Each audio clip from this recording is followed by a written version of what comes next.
భీమిలిలో వైఎస్ఆర్సీపీ విస్తృత స్థాయి సమావేశం. పార్టీ బలోపేతమే లక్ష్యంగా భీమిలి నియోజకవర్గ సమన్వయకర్త చిన్న శ్రీను పిలుపు.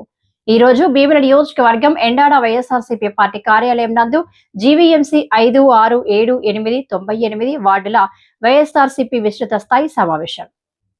అధికారంలోకి వచ్చి 2700 ఎకరాల భూమిని సేకరించాం. ఏ ఒక్క వైఎస్ఆర్ పార్టీ నాయకుడు గాని కార్యకర్త గాని ఇందులో పొరపాటు చేశాడని చెప్పలేని పరిస్థితుల్లో ఇవాళ విమర్శనం చేస్తే మీరు టోపీలు పెట్టుకొని మీ కేంద్ర మంత్రులు మీరు వెళ్ళి ఫోటోలు తీసుకుంటారు. మీరేం చేసింది లేదు. అక్కడ కనీసం ఒక పరిపాలన అనుమతి తీసుకురాలేదు, ఆ ఎయిర్పోర్ట్ పర్మిషన్ తీసుకురాలేదు. అంటే మనం ఏదైనా చేస్తే చిత్తశుద్ధిగా చేస్తాం, మన నాయకుడు మన ప్రాంత అభివృద్ధి చెందాలని చెప్పి. కానీ ఇవాళ ఈ కూటమి నాయకులు కానీ తెలుగుదేశం పార్టీ నాయకులు కానీ దేనికి చేస్తారు?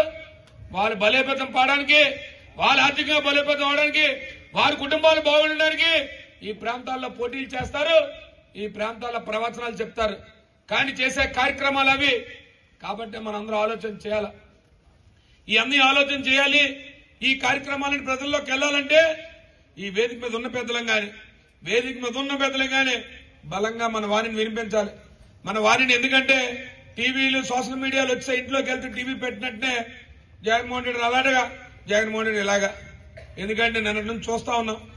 నిన్నటి రోజుని మన ప్రభుత్వం జగన్మోహన్ రెడ్డి నాయకత్వంలో మన అందరికీ తెలుసు, ఆ కలియుగ వెంకటేశ్వర స్వామి తిరుపతి ప్రసాదం అంటే మనం మహాప్రసాదంగా స్వీకరిస్తాం ఈ ప్రపంచంలో భక్తులందరం కూడా. దాంట్లో ఏదో జంతు పదార్థాలు ఆ నెయ్యిలో కలిసిపోయి జంతువుల తాలూ కొవ్వును వాడేశారంటే అందరం కూడా ఒకసారి షాక్ లో గురయ్యాం. అసలు తిరుపతి ప్రసాదం అంటేనే మహాభాగ్యం, ఆ భాగ్యంగా తిన్నాం అంటే. కానీ మనకు నమ్మకం మన నాయకుడు అలా కాదు. మన నాయకుడిలో చిత్తశుద్ధి ఉంది. ఎలాంటి కార్యక్రమమైనా గట్టిగా చేస్తాడు, ఎలాంటి దగ్గర రాజీ పడ్డు. ఎప్పుడైనా అందులో ప్రజల తాలూకా మనోభావాలు, ముఖ్యంగా భక్తుల మనోభావాలతో ఆయన చాలా కఠినంగా ఉంటాడని మా అందరికి నమ్మకం. ఆ నమ్మకం ఇవాళ తెలుగుదేశం పార్టీ ఛానళ్లు, టీవీలు, పేపర్లు, ఇంకా ఒక మహానాయకుడు అయితే ఆయన ఉప ముఖ్యమంత్రి గారు సనాతన ధర్మం చెప్తారు, వారైతే ఇంకా వెళ్ళి ఏదో గుడి మెట్లు కడిగేసి బొట్లు తీసి రాసుకెళ్ళిపోయారు. నేను ఇదేదో జరుగుతూ ఉంది. ఇవన్నీ చూస్తే మరి వినాలి ఒకసారి. మీరందరూ కూడా ఇవన్నీ తెలుసుకోవాలి. మనం ఇవాళ అదేమైంది మనకు తెలీదు. సుప్రీంకోర్టు సుమోటోగా, అంటే ఆ వెంకటేశ్వర స్వామి ఆ సుప్రీంకోర్టు జడ్జి గారి మనసులో ఉండి ఇమ్మీడియట్ గా ఆయన సిబిఐ ఎంక్వైరీ వేశారు. ఈ సిబిఐ ఎంక్వైరీ వేసింది ఈ రాష్ట్ర ప్రభుత్వం, కేంద్ర ప్రభుత్వం కాదు. ఈ జరుగుతున్న పరిస్థితిని పరిశీలించి సుప్రీంకోర్టే స్వయంగా సిబిఐ ఎంక్వైరీ చేసి ఆ సిబిఐ ఎంక్వైరీలో నేను తేలింది ఇందులో ఎలాంటి కల్తీ లేదని చెప్పి స్వయంగా చెప్తే ఒక్కసారి మరి ముఖ్యమంత్రి గారు గాని వాళ్ళ పార్టీ నాయకులు గాని అమ్మ మనం దుష్ప్రచారం చేశాం, ఇదంతా పాయింది, మొత్తం మన దుష్ప్రచారం ప్రజలు నమ్మలేదు, ఇవాళ చూస్తే డైవర్షన్ అయిపోయింది. నిన్న ఉదయం లేసి మన అందరం కూడా వెంకటేశ్వర స్వాముల దగ్గరికి వెళ్లి అన్ని నియోజకవర్గాల్లో కూడా ఆ కార్యక్రమాలు చేస్తా ఉంటే నిన్న ఏం జరిగింది? నిన్న అంబటి రాంబాబు గారు మళ్ళాగే కార్యక్రమానికి వెళ్తూ ఉంటే టీవీల్లో కర్రలు పట్టుకొని, రాడ్లు పట్టుకొని రోడ్ల మీద ఈ రాష్ట్రంలో అసలు శాంతి భద్రత ఉందా? ఈ రాష్ట్రంలో ప్రజాస్వామ్యం పనిచేస్తుందా? ఈ రాష్ట్రంలో రాజ్యాంగం అమలు అవుతుందా అనే విధంగా ఇవాళ రోడ్ల మీద ఉంటే వారి మీద కారు మీద దాడికి దిగితే ఇవాళ వారి ఇంటి మీదకి వెళ్లారు. వాళ్ళ ఇంట్లో రక్షణ లేక రాత్రంతా 11 వరకు ఇంట్లో ఆ మహిళలు గాని ఆ కుటుంబ సభ్యుల మీద దాడులు. ఎక్కడైనా రాజకీయాల్లో ఎక్కడైనా ఉందా ఈ కార్యక్రమాలు? ఎప్పుడైనా ప్రజాస్వామ్యంలో ఎప్పుడైనా ఇలాంటి పరిస్థితులు ఉన్నాయా? దానికి కారణం మీ పరిపాలన 22 సంవత్సరాల్లో ఎక్కడా కూడా పరిపాలన లేదు. ఎక్కడా కూడా మీరు ఇచ్చిన హామీలు అమలుపరచలే. ఎక్కడా సంక్షేమం లేదు, అభివృద్ధి లేదు. కేవలం జగన్మోహన్ రెడ్డి గారు వైఎస్ఆర్ పార్టీని దుష్ప్రచారం చేయడానికి కొన్ని పత్రికలు, టీవీ ఛానల్ వాడుకోవడం, ఈ ముసుగులో కేవలం అవినీతి, దోపిడీ అనే కార్యక్రమాలు రెండు బలంగా చేస్తున్న కార్యక్రమాలు చేస్తా ఉన్నారు.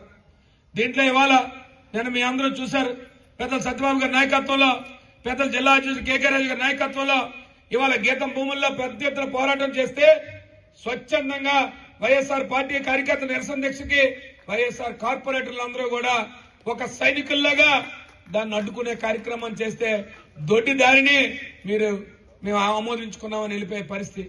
ఇవాళ విశాఖ జిల్లా ప్రజలందరూ కూడా చూస్తా ఉన్నారు. ఈ పార్లమెంట్ గాని ఉత్తరాంధ్ర ప్రజలు చూస్తా ఉన్నారు.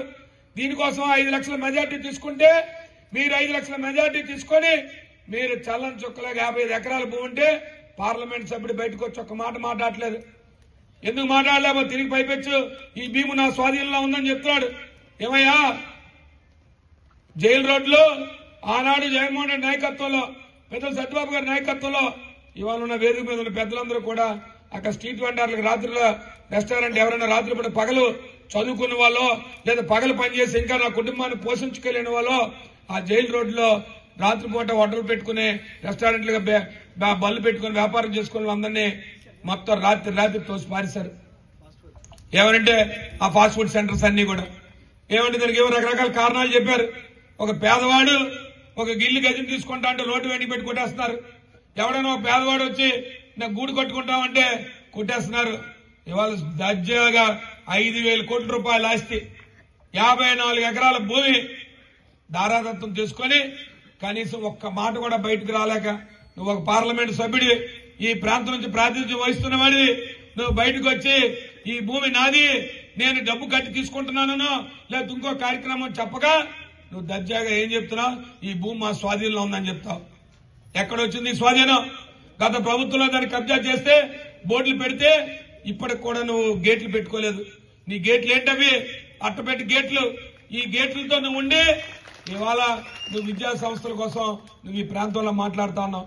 ఈ ప్రాంత ప్రజాప్రతినిధులందరినీ అమాయకులు చేసి ఈ ప్రాంతాల్లో ఉన్న వాళ్ళందరూ కూడా మేము ఈ ప్రాంతం బాగుంటే బాగుంటాం, ఈ ప్రాంతంలో ఉంటే మా పిల్లలకు ఉపాధి వస్తుంది, మా కుటుంబాలు బాగుంటాయి, మా వ్యక్తులు బాగుంటారు, లేదా మా ప్రాంతం బాగుపడుతుందని చెప్పి మేము వచ్చి రాష్ట్ర స్థాయిలో నాయకత్వంలో ముఖ్యమంత్రి స్థాయిలో ఎవరైనా ఏదైనా చెప్తే కార్యక్రమం చేస్తాం.